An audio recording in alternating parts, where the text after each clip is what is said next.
Alright, so this is going to be another movie review. It's called Rampart, 2011. Giving this 5 out of 5 stars. I love this flick.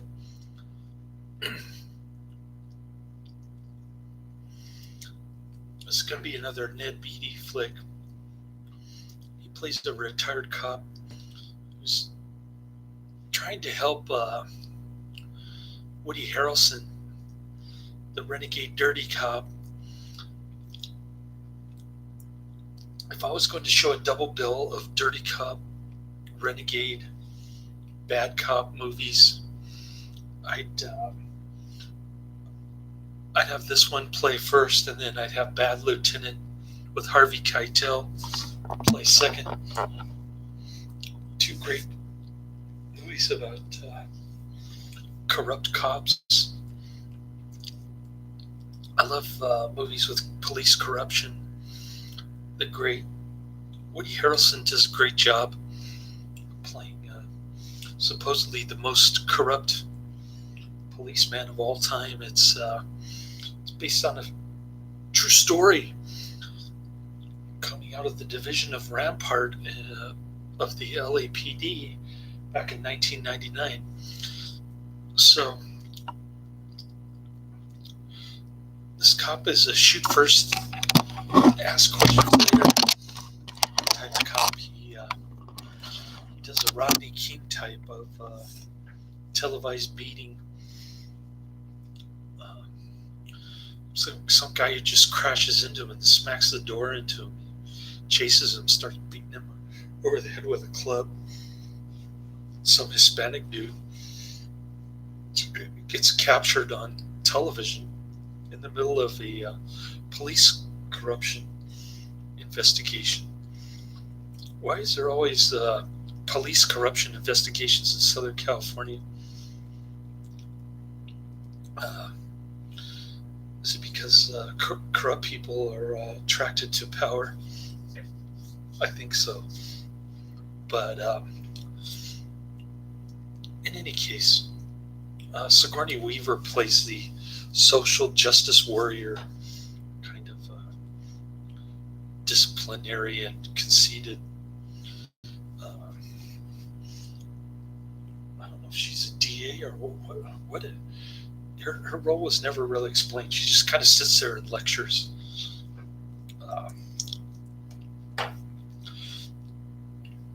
Woody Harrelson, like a really bad social worker from a family law case. A kind of conceited and lecturing kind of attitude that can only come from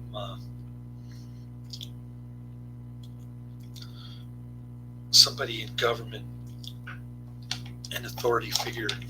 She does a good job too. And then Ice Cube has a little cameo. He's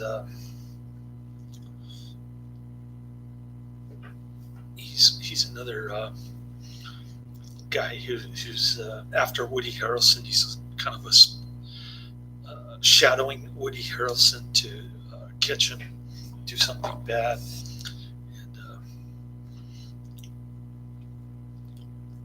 He's in a couple scenes. He calls he's going after Whitey. He calls Woody Harrelson the Grand Wizard. That was pretty amusing. It's like he's doing his jive talking like he's doing a rap video. Then he calls him Grand Wizard, just like the old days back in the 90s. Pretty funny stuff. And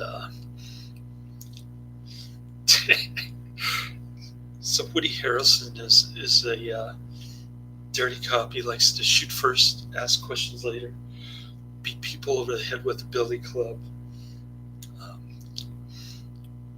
And Ned Beatty's trying to help him out. So Ned Beatty is a retired cop, but he still has influence in the police department to help Woody Harrelson fight all these police brutality charges. Woody Harrelson's daughter is a lesbian. He catches the two teenage girls kissing each other and kind of wrestling around in the grass while they're kissing each other. And she makes collages about female genitalia.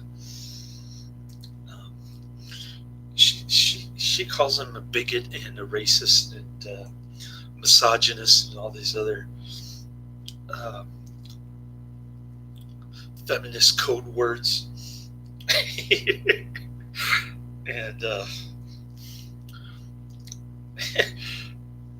and Woody Harrelson says, "Did you prepare that?"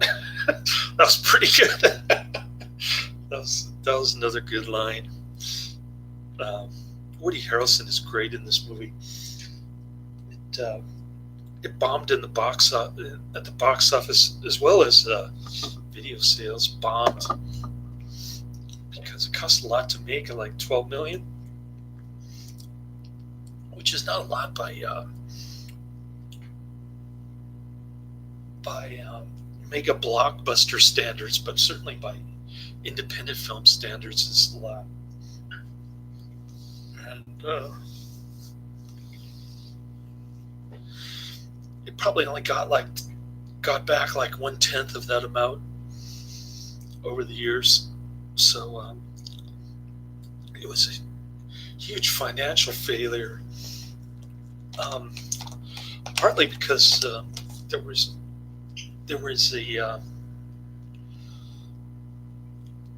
a live Reddit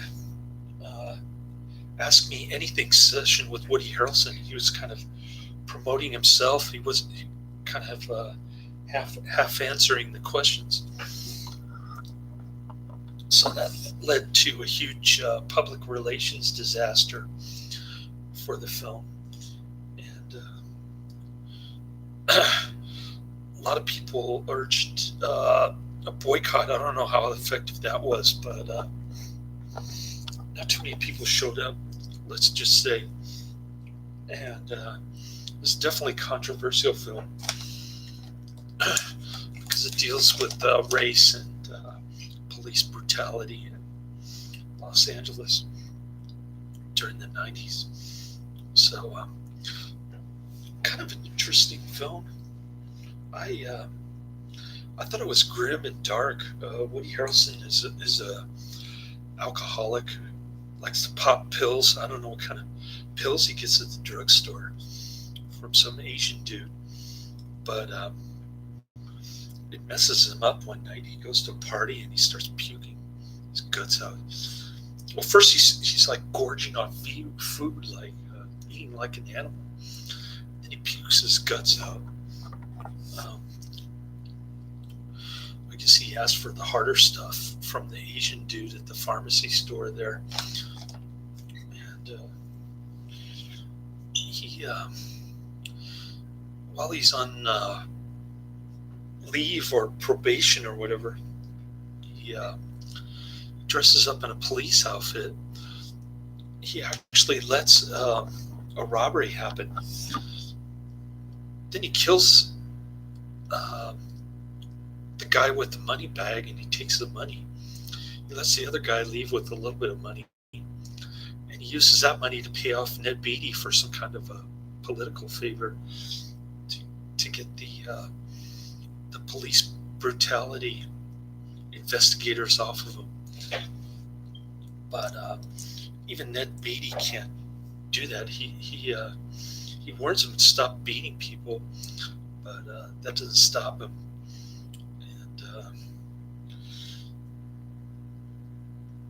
And his daughters are like scared of him.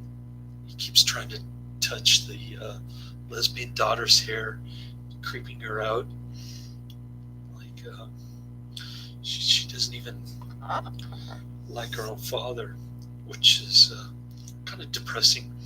At one point, he's like Kurt Cobain, pointing the gun at his chin, his forehead, and his side of his head, but he doesn't pull the trigger. Instead, he goes after Ned Beatty with a gun. Ned Beatty has a heart attack, and he just leaves him there to die.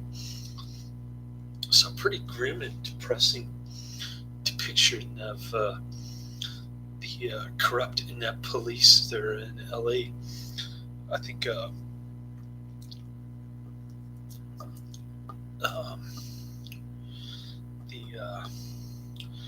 Bad Lieutenant took place in New York City, if I'm not mistaken. Abel Ferrara was the director. Did Miss 45. Another great flick. So kind of an interesting subgenre. Highly recommended. Check it out. I posted the link to the movie and the trailer in the description box. You can tell by the trailer that it's pretty good. When I saw it, I thought, wow, this looks a lot like Bad Lieutenant. So, good follow-up to Bad Lieutenant. Should be on a double bill, this one and Bad Lieutenant, like I said. And yeah, I started watching the Luci Fucci flick. Got about halfway through it, actually, believe it or not. It's called Enigma, 1987.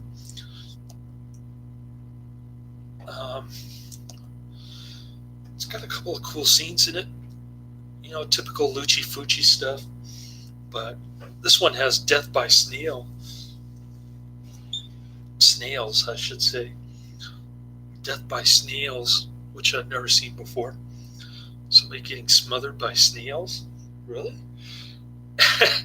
That's a new one for me. And another cool scene where a statue comes to life, chokes this gal. This movie's wild. Enigma. I'm starting to like it, though. It's not one of the best Luci Fucci ones, but it might start to grow on me. It's definitely got the bad acting and the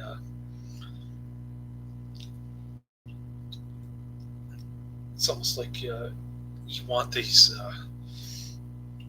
girls to die, and you're rooting for the person who's getting revenge on them.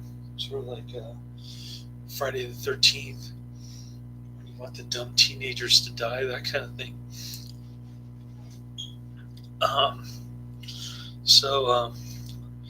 Yeah, I'm checking that one out. What else do I have? I've got let's see. I've got Mickey and Nike. I think that's what it's called.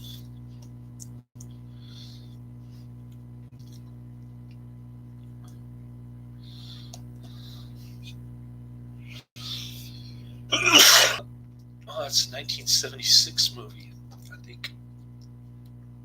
Let's see if I can pull it up while I have the streaming going.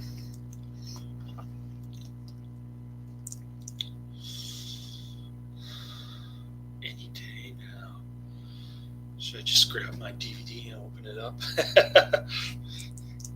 Man. Oh, here we go. Mikey and Nikki, 1976, rated R, an hour and 45 minutes. Rampart is an hour and 48 minutes, but when I saw it, I thought, this isn't that great. When I watched like the first 30 minutes or so, but it definitely picked up steam. Okay, so this is Peter Falk, John Cassavetes, Ned Beatty, and Emmett Walsh. Some kind of gangster film with Peter Falk and his glass eye. So I'll try to watch that Thursday. I don't know if I'll finish it though. I doubt it.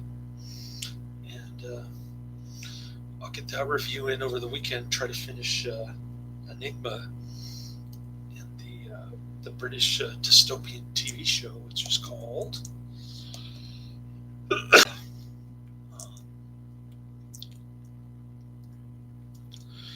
the Aerodrome, BBC drama.